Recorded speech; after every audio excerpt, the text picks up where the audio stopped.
Let's get going here. All right. So, guys, welcome to practice number 2, virtual practice number 2, that is. So, Coach Hart and I were kind of discussing the benefits of this last time, and we thought that we actually did a pretty good job of looking into some pretty intricate stuff via video, and we were able to get a lot out of that practice. So we're going to do more of these. And what I mean by more is just kind of consistently pick this time every Thursday, 7 p.m. for us to get together and kind of talk a bit, get to, stay close as a team and learn more about the sport that we love. That way, when we get back to the field, we might not, have the sticks in our hands, but we've become smarter players just by studying the game. And Coach Hart and I were talking a little bit about just what we've been learning by watching some of the film as well, and really taking the time to slow down the game, focus on some of the great players, and steal a little bit of what makes them great. So hopefully you guys can do a little bit more of that through these. So last time we focused on offense, and what we really focused on was kind of slipping off the crease. We're taking that crease guy whose defender is hot, and as soon as he goes, kind of slipping to that backside, finding a shooting space and getting the ball, just work it around the horn, and we're going to find a lot of easy shots that way. So we're going to flip our scope here, and this time we're going to focus a little bit more on defensive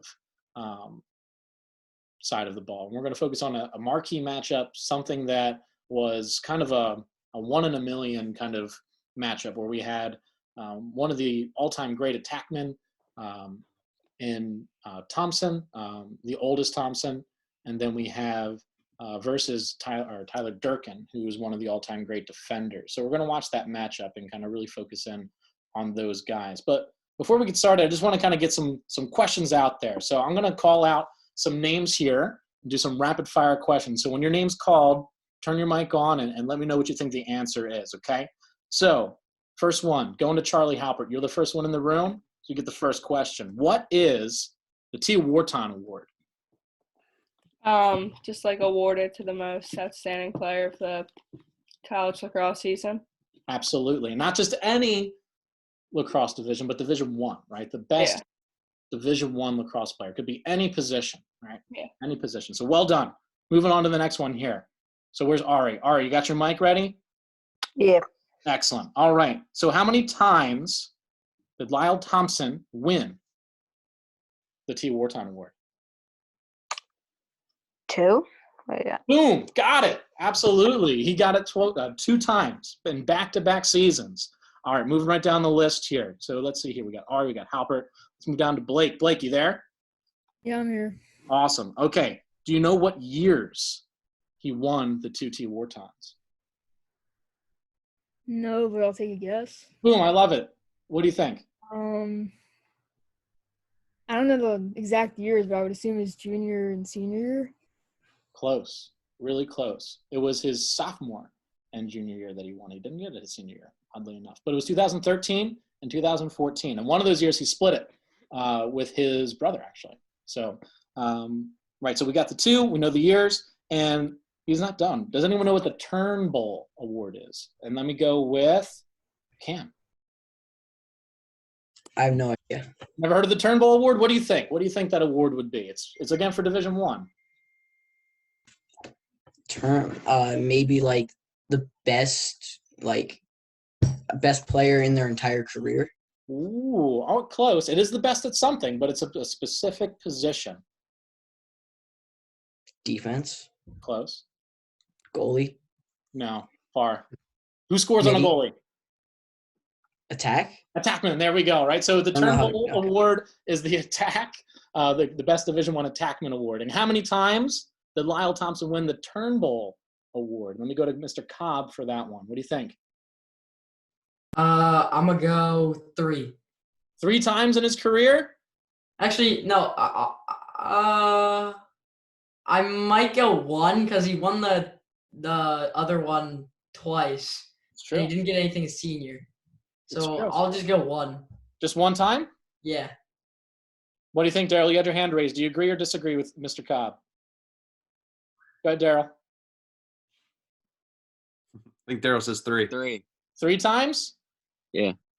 Average amount. It was 2, twice. So he won 2 T. Whartons, and he won 2 Turnbulls.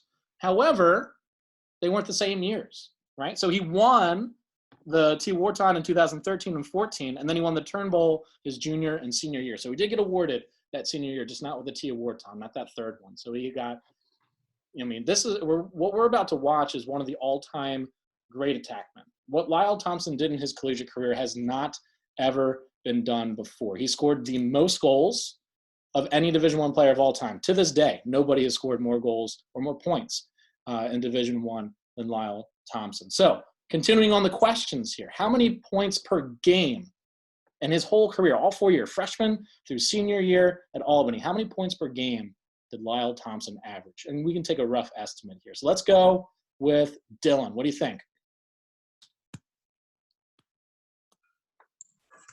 4. 4 points per game? That's pretty high. However, what Lyle Thompson did was even more impressive. More than 4.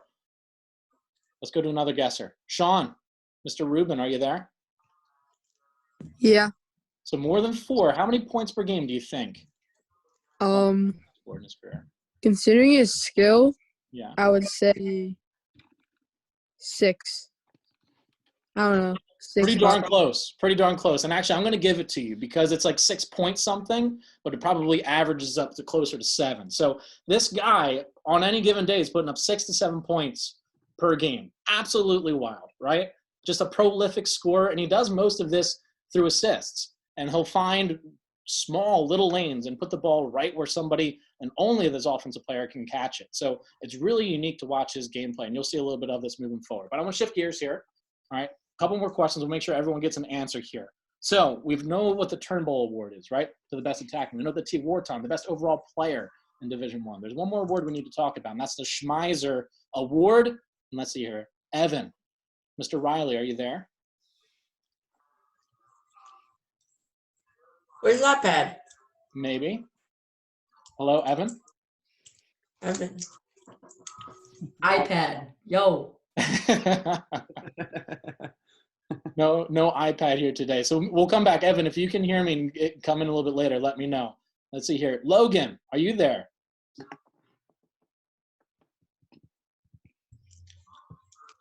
No? Two. All right. We'll move on then. We'll move on to somebody new. Who thinks they know what the Schmeiser Award is? Let me go with some hands here. Cam, what do you think your guess is? Best defenseman. Boom, there he goes. Redemption. My name is Cameron, right? So best defenseman. Tucker Durkin won this award, but how many times in his collegiate career? Who's got an answer? Dill, what do you got? 3. Too high. Too high of a number. Go ahead, Daryl. What do you think? 2. 2. Boom. Got it. And he got those pretty much in overlapping years that Lyle got his. So Tucker Durkin, he won those in 2012 and 2013 twice, right? So pretty impressive that we're dealing with the second, a guy who was the best defender in the league consecutive year. That was his junior and his senior year. All right, so guys, I'm going to start sharing a video here with you, which focuses on these two phenomenal players. They squared off, to my knowledge, just one time, and this was during Tucker Durkin's senior year and Thompson's junior year, so we can see them kind of matched up here. So let me pull up the film here. I'll screen share. We'll get looking at this.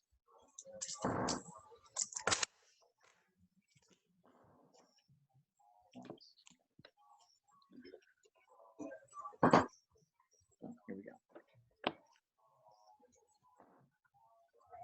And share. All right, can everyone see my screen? Yep. Wonderful.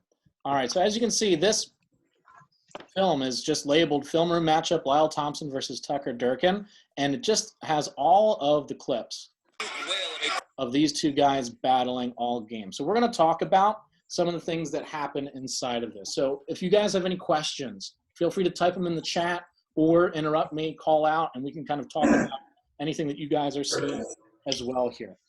So what you're going to see here to start, let me kind of blow this up so we can focus on it, are our two players right here. So Lyle Thompson is going to be wearing number 4 in yellow, and Tucker Durkin is going to be wearing number 51 in the white. Okay, so this is Johns Hopkins versus Albany in 2013. So we're going back a ways, but both of these guys won awards this year. One won the Turnbull and one won the Schmeiser. So this is the best attackman versus the best defenseman. Awesome matchup. So let's watch this first clip, and then we'll go back slowly and break it down.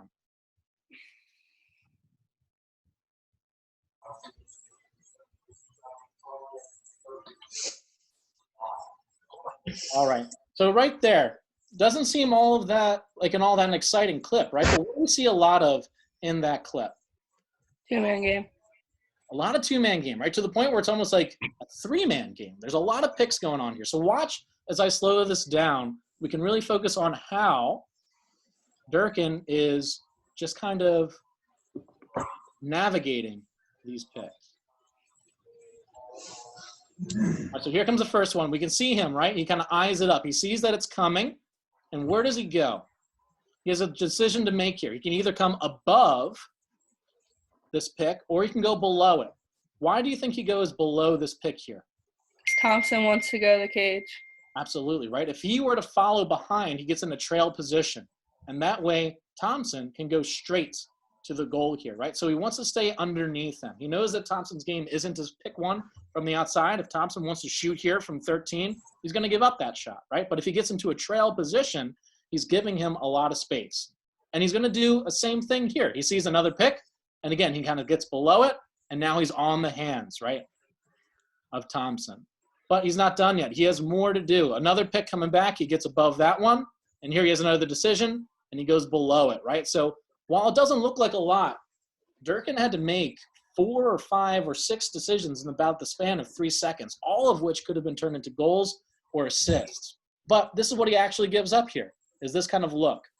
And you see where Thompson puts that ball? In a place where only his man could get it, kind of low and away, and it just so happens that his brother, can't get a handle on that. But that victory goes to Durkin there, okay? Move on to the next clip.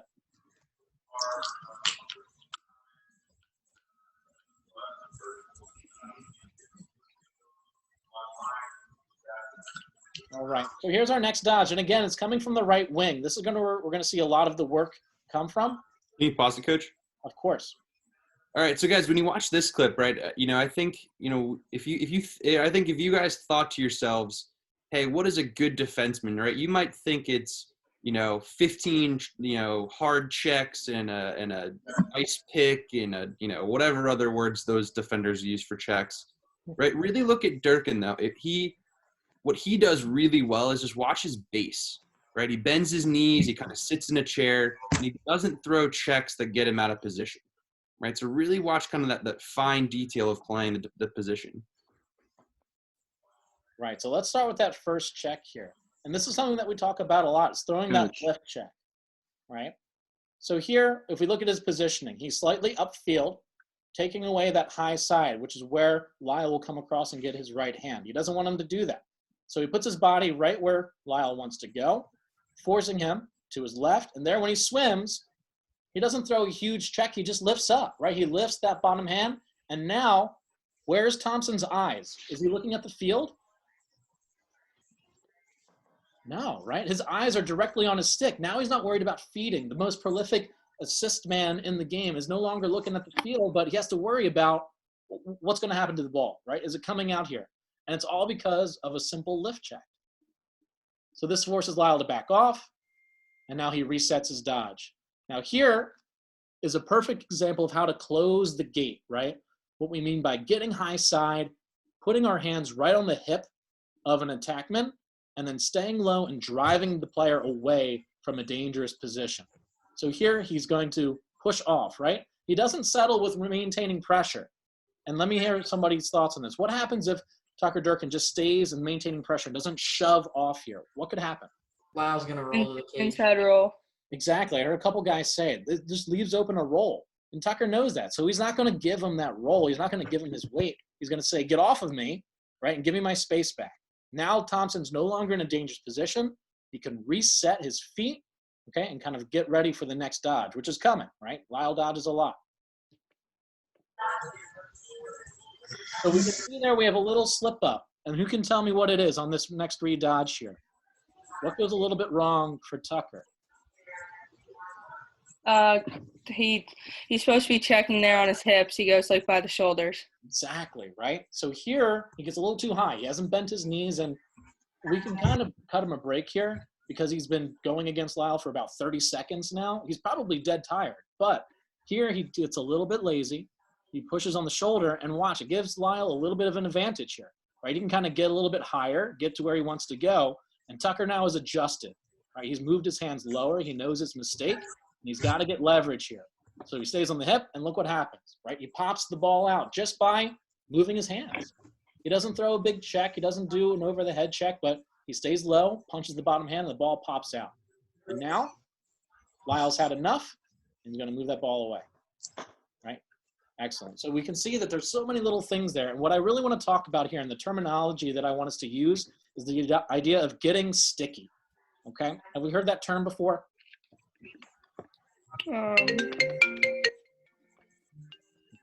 Maybe it's new, okay? So let's talk about, sorry? What's it? Kellen and Reed are trying to get in. Okay, hold on. Let me go to my participant list. Thank you for letting me know. All right, they should be coming in here. Thank you, guys. Coach is locked in, guys. I know, man. I'm getting into it. So here's what I mean by getting sticky, okay? So Lyle Thompson's in a dangerous position, and look how he doesn't give him a second of no contact, right? His hands are on him, and he maintains sticky, right? He's kind of stuck to the offensive player. And what that does is it doesn't allow the offensive player to look at the field, get a shot off, or even feed. So you're going to hear us say that a lot when we get back out onto the field is stay sticky. And what that means is what we see right here, right? The idea of staying on the man, on the contact until you've pushed him away from a dangerous position. Okay, does that make sense? Cool. Let's move on to our next clip here. Let's skip ahead. So again, Lyle Thompson's on the right side of the field, and he's going to take him to his favorite spot, down the low corner. And what I want us to focus on is staying low on the contact, right? Tucker bends his knees, and he doesn't quite get low, right? And we've talked about this already. Here, when he pushes high on the shoulder, it allows that inside roll, what we were talking about earlier, right? So what we need to focus on there is staying on the hips. When we stay on the hips, we're not going to allow this inside roll. And that probably should have been a goal, right? We got lucky on the backside there, or I should say Hopkins got lucky on the backside. So a familiar place. And already we can see here, I want to go back to that, the physicality, right? Just a little push. It's not a huge. Was it shit? Yes. Hold on. It's not a huge push here, right? Keith Belson. Hey guys, let's remember to keep the mics Is muted. everyone else on it? You're watching. Mm-hmm. So here it's just a slight push on the back, right? But it sends Lyle off his balance. And he's not able, right, to kind of collect himself until he kind of moves away and resets. Tucker's stick is out and on the hands, ready to poke. Here he stays high, staying low on the hips. And I want to talk about his stick positioning here, right? And it's something we've talked about on our practices. But if you look at his stick, right, a lot of coaches will say, well, you want to move that stick from his backside to his front side. And Tucker rarely does that.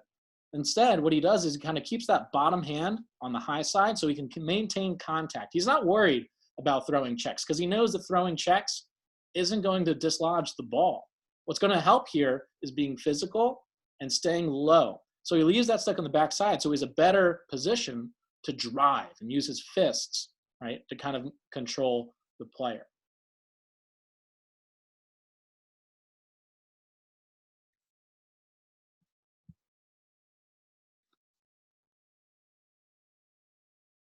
I love this, right? What do we see here? He's ready to play Right. defense. Before the whistle He is breaks even down. blown. Breaking down, sticks out, knees bent, right? Not up on his toes, but still. He's ready before the whistle is even blown. And this is, something you can't really coach or teach. It's just something that's got to be innate in you as a player, right? The will and the desire to just own the person you're going up against. And this man right here is focused. He's locked in, even when the game's not playing, right? The time's not ticking right now, but he's still thinking about the game and this man and how to stop him.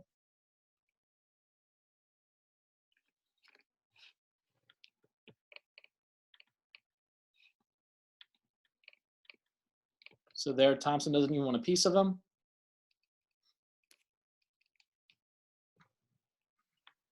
I'm going to skip ahead here, I think, because we're going to get a lot of transition plays that we don't really get to see the matchup so well.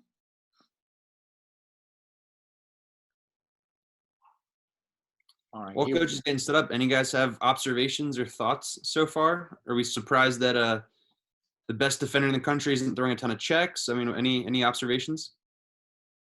I feel like that's just how he plays. I've watched him. Like you said, his base is really good. He's not really focused on like causing turnovers. He's just gonna play good defense. Right, and that's a great point. A lot of people think that good defense is putting the ball on the ground and throwing all these fancy checks. When he won those 2 awards, and I guess this is another question that we can kind of answer, how many caused turnovers do you think Tucker Durkin had in just one of those years? I don't know, but definitely like not a lot.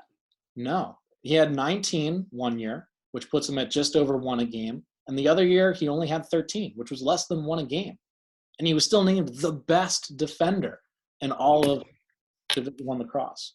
You don't have to go out there and go fishing and throw those over the head checks. If you can just control your man, keep him in front of you, and not let him run by you or create offense, you're a stud.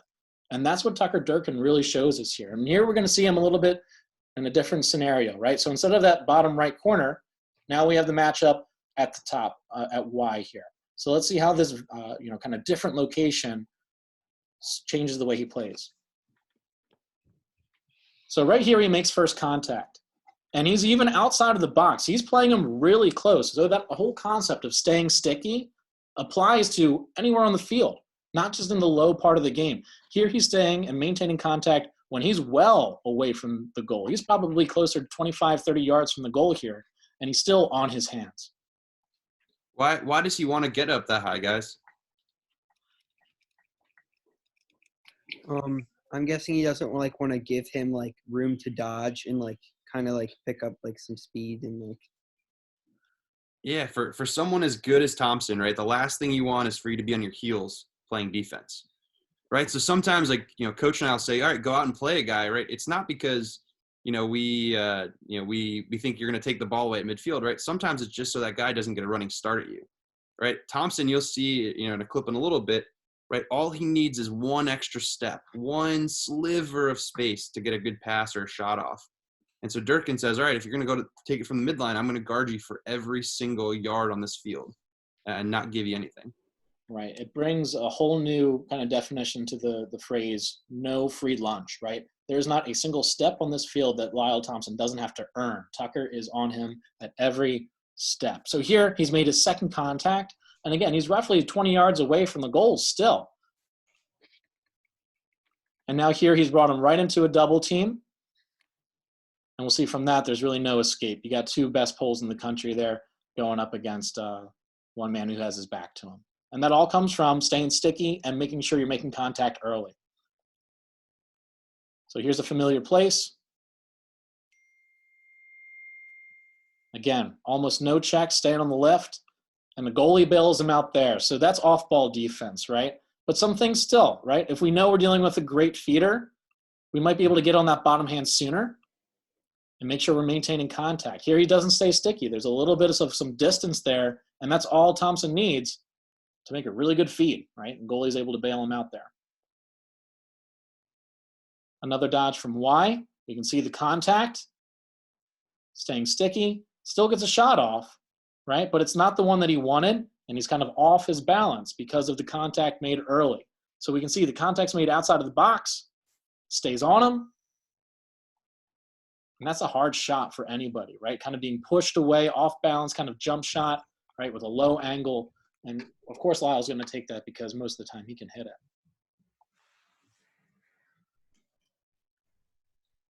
And a first-time ground ball too, Coach. Gotta love it.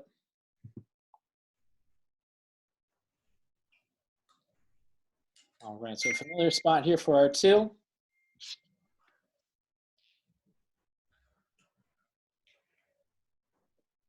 Staying on the hands, right? And we have a flag down here and an injured player, so they're going to call this play dead.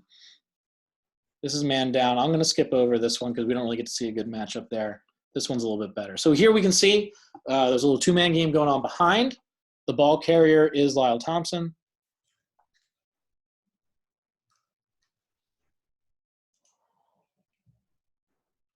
And here, I want to pause it right here, right? So remember earlier I was talking about his stick location and how he normally leaves it on the back side of Lyle. But here, he puts it on the front side. But what's different about what happened in this clip versus the one that happened previously? And I'll slow it down so we can watch it. Oh, I'm sorry, wrong button.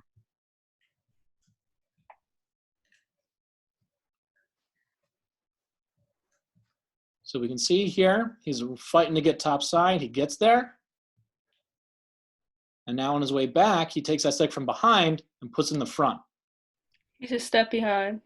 Exactly. So why does that matter in this situation, Charlie? Not allowing him to get a shot off. Right. Lyle, he knows he's a step behind, and he'll put his stick on his hand so he doesn't get the shot off. Exactly. Option 1 as a defender is making sure that your feet and body are in the right position. But if you can't get there with your body, the second best thing is to get your stick there. Durkin knows that. So here, he knows he can't get high side on him this way, so he's going to use his stick to try to disrupt any type of feed or shot on this backside. So that's why we have the slight difference in the stick positioning here. And he's able to get a good feed, and this does turn into a goal, right? But they called that a dodge as opposed to an assist since he had to beat his man to get his hands free. So that didn't go as a point for Thompson. You can see another look at it. His hands, his sticks are on his hands. It's good defense, but still, it was a tremendous play.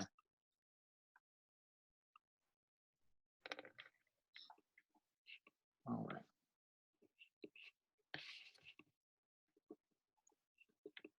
So this is a play that's just all grit. All right, so here we can see that we know Thompson's going to try to get to his right hand.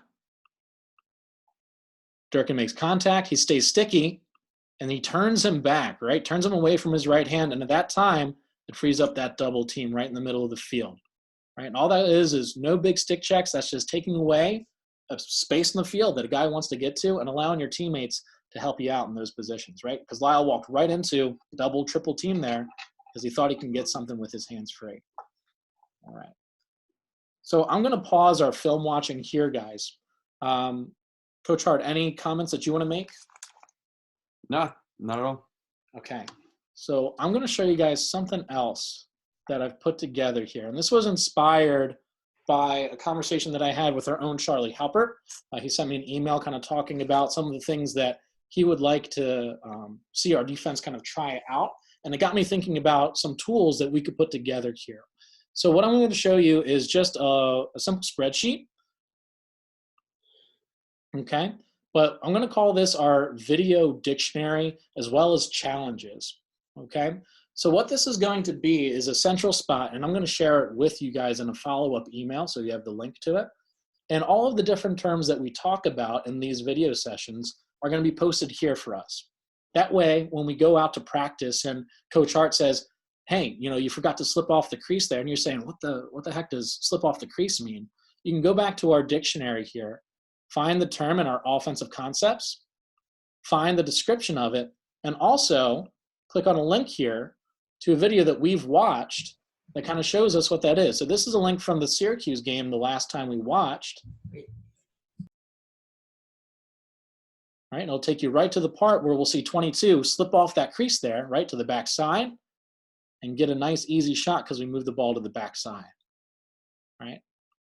So we'll have all of this here for you, right? So today we have staying sticky, right, as that concept. So that's when a player goes to goal and the defender must maintain contact with them until he's no longer a threat to score.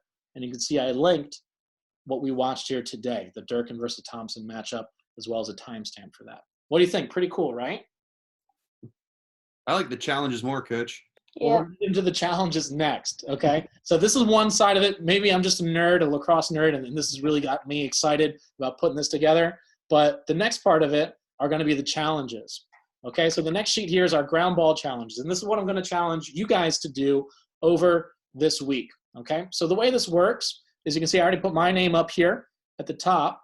And every day that you get a ground ball, then something you can do in your house, in your backyard, if you want to go out to a field, doesn't really matter where you do it, but go ahead and get a couple ground balls, okay? So I brought my stick. I'm not sure if anyone can see me, right? But I got a stick here with a ball. So I'm going to put my ball on the ground, and I got one. I'm going to get a second one here. Boom, uh-oh. Woke up the dog. Dog wants that ball. Too bad, I got it. First time ground balls are important. So I just got 2 ground balls, right? So I'm going to put 2 into my column here for April 23rd, and you'll see that it tallies it here in the week total.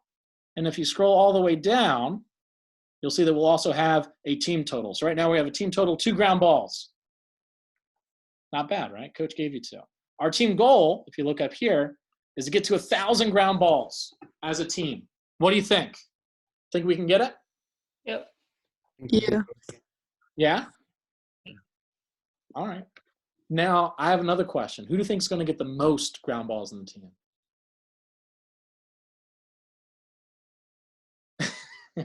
Coach Belson's going to get the most. I got Your a dog. solid lead right now. All right. Well, hopefully you guys can go in here and add them, right? So you'll have access to this document. You can type in how many ground balls you get a day. Doesn't matter if it's with a tennis ball, a cross ball, whatever ball that you have and wherever you can do it, just get some ground balls. And we'll see if we as a team can get to 1,000. And I'm really interested to see who is going to be our ground ball champion. Awesome. Any last words here from coaches or players? Anything else you want to say? Can the ground ball be as simple as just like picking it up like you did? Well, I'd like them to be with good form, but yeah, that counts as a ground ball. Coach, I'm saying one-handed ground balls don't count. One-handed don't count. 100%. Come on. One-handed do not count. 2 hands on the stick. Come on. Boom. That's what we need. And I'll also put this in. No, it can't be a raked ground ball. It has to be right through. All right, we know the rules. Awesome. So Evan wants to know how you get on the spreadsheet. excellent. So I'm going to send a follow-up email right after I kind of hang out with you guys. And in it's going to be a recap of what we talked about, as well as a link to that document. And you can all edit it, type in your names and how many ground balls you guys get. Sounds good? Yep. Boys, characters, what happens when no one's watching? Absolutely. Coach, are you sending the email to us or our parents? So I'm going to send it through TeamSnap, which I think sends it to everyone, you and your parents. Okay. Okay? Yeah. Awesome. Yeah. Other questions? Other thoughts?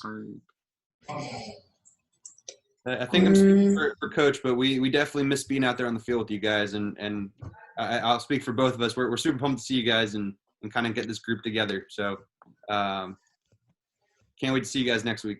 Absolutely. You too, Coach.